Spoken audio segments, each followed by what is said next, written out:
Hello, my friends. Welcome back to another episode of the Find a Way podcast with Dusty. Hopefully, you're doing well on your journey.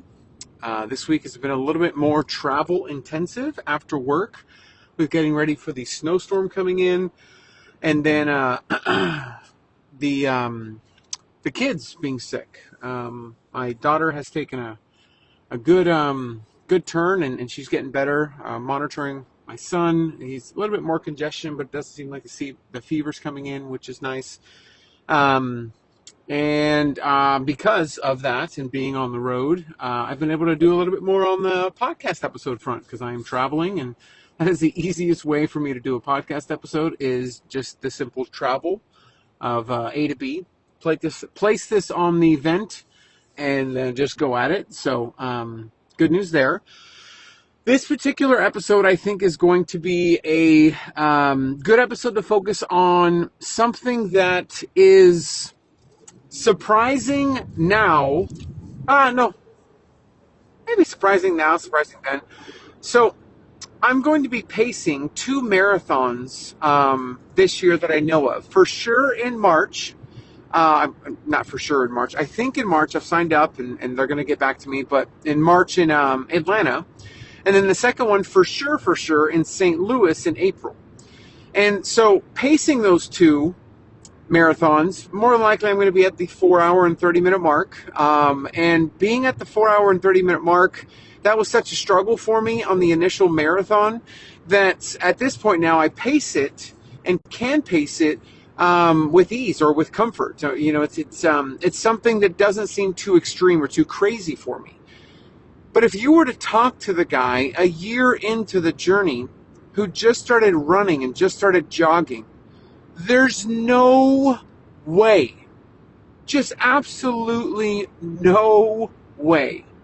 And I think that's what this episode really is going to hone in on, that the absolute impossibility of doing something only becomes possible by taking smaller steps towards that eventual goal. So at one point, a 5K was outrageous for me to even consider.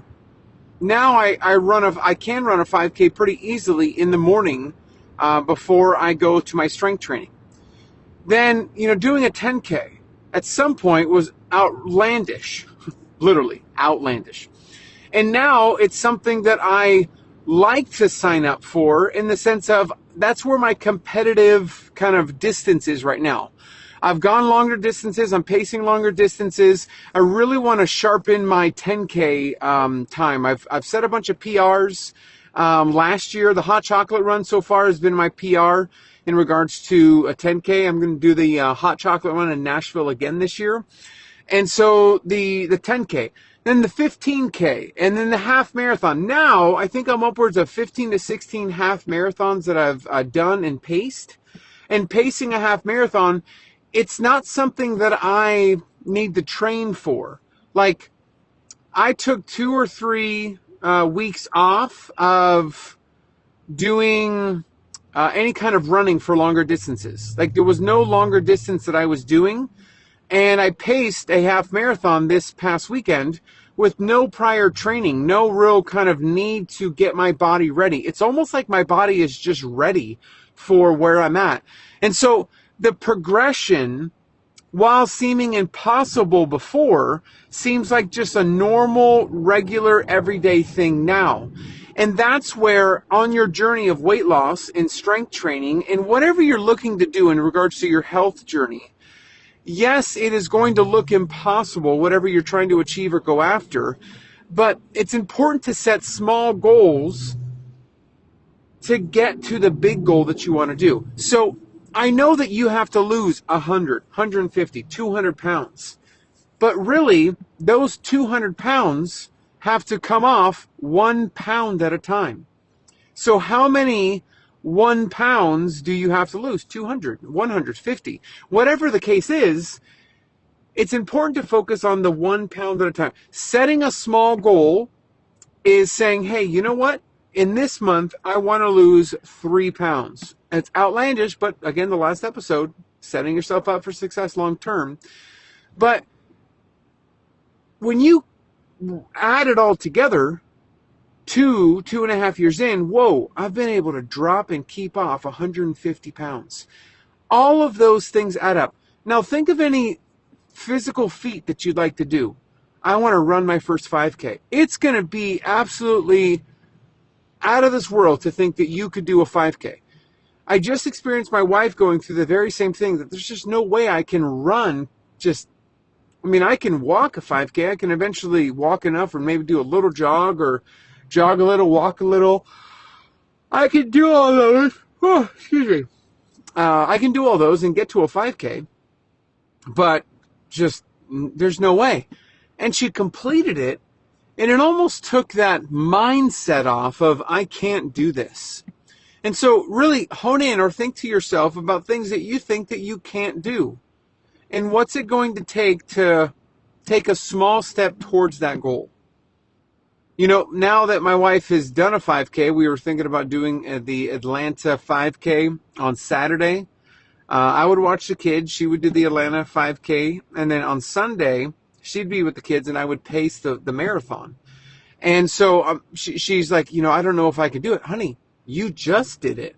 And it was like, it instantly clicked. Like, I did a 5K already. Yeah, I ran a full 5K. I can do a 5. It's almost like,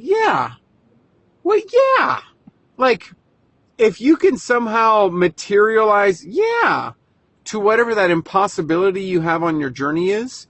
I've talked about on a prior episode recently about growth and about expanding your, growing, essentially putting yourself in an uncomfortable position so that you grow. Now, this is the thing about being uncomfortable. You're going to have to seek out what's uncomfortable. So for me, running a 5K is comfortable, but running a 5K in under 21 minutes is uncomfortable. So pushing towards that goal. And it's not saying that, hey, because you've done this, you've got to go faster. No. If I never do a marathon again, in the sense of 3:43 is my fastest time, I'm good. I set my heart on under 4 hours, and I did it in such a cool way. I got a good video of the finish. It was beautiful when I did it. Everything came together. I did it on my birthday, and that's just so cool. And so it's not that, okay, you've done 3:43, now you've got to go for 3:30 and 2 hours, and you got to set the world. No, there's at some point where you set a goal that you really want to go after, you achieve it, and then you find something else. I myself am looking at 2025 and what's really going to challenge me. Maybe my first trail race. I don't want to say ultra, because that's a lot, and I don't want to do an ultra. It's just a lot, especially with 2 kids under 4, or 2 kids. Now my daughter's now 4, so with 2 kids under, it's just too much time, and it's hard with kids. Maybe when they're older, but like a trail race, why not? Why not do a trail this year? See what's possible outside of just a road race, doing a trail one. Maybe that's it. Maybe that's something that'll challenge me, get on the trails a little bit more and learn. It's something that would grow me, stretch me. I'm uncomfortable, running in the middle of the woods. But for now, do I think I guess it's not the best thing. Do I think I can run a trail race? Yeah, because I can run, but there's a lot of unknowns with trail races. Do I think I can run an ultra right now? I don't think I can, but in the next couple of years, could that be a possibility? Sure. A better triathlon time, maybe that's a possibility. There's all these things that I think about that are growth opportunities that will make me uncomfortable to grow and to get better.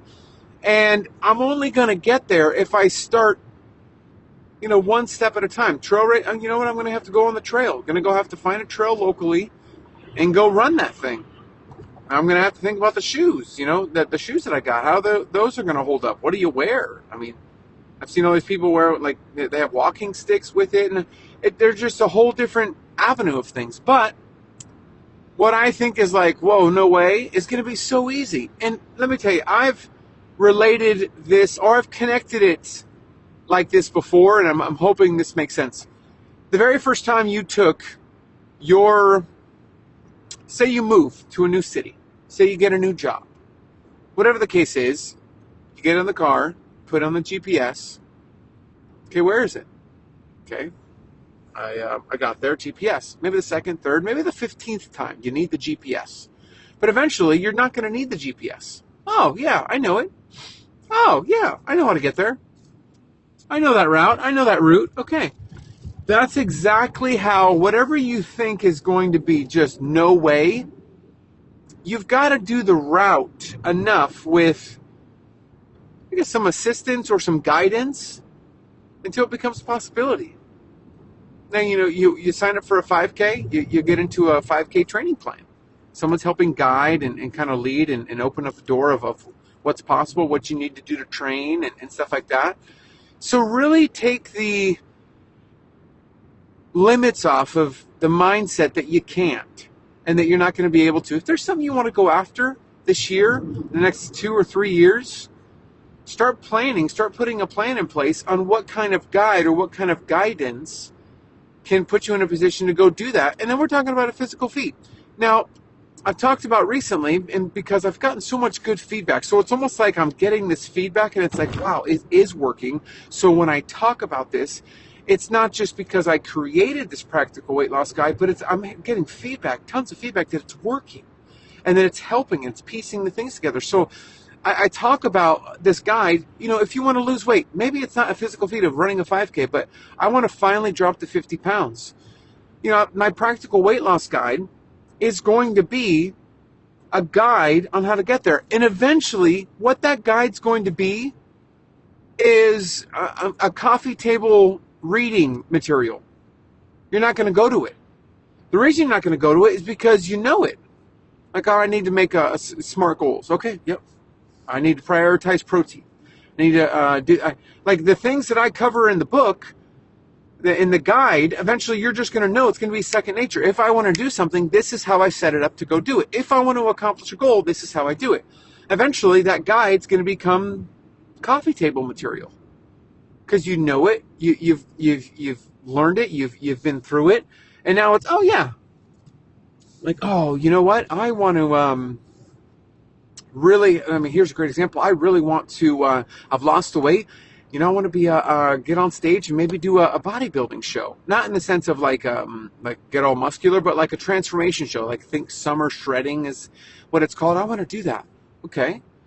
Well, eventually, there's guides out there that can walk you through it, but it's going to be like, oh yeah, okay. Like, great example. I think the first chapter is about setting goals. Similar to a Fortune 100 company and how they set up their teams to be successful in setting up goals, going through root cause problem solving, RCPSs as they're called. That formality is all put together on how to set a Fortune 100 company up for being successful.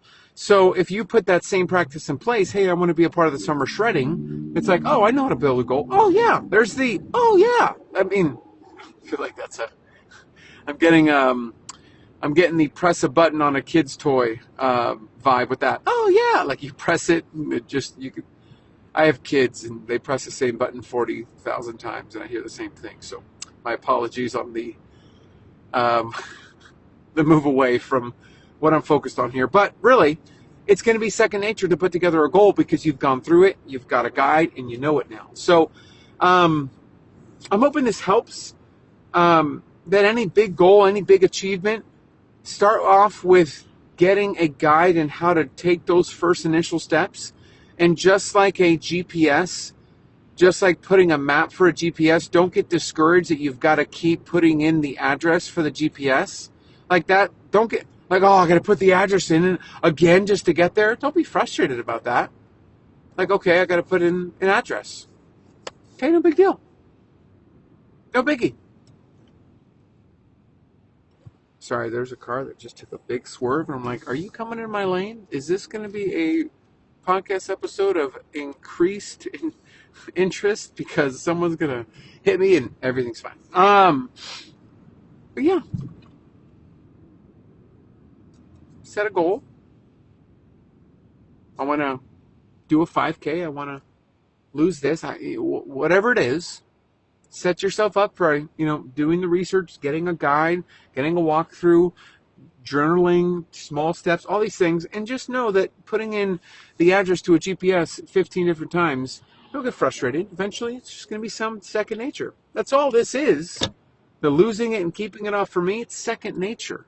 You know what's not second nature is learning the, I talked about it a couple episodes ago about the stress and about the, like the dealing with someone else is in pain. How do I manage stress when I can't directly control it, like my own stress?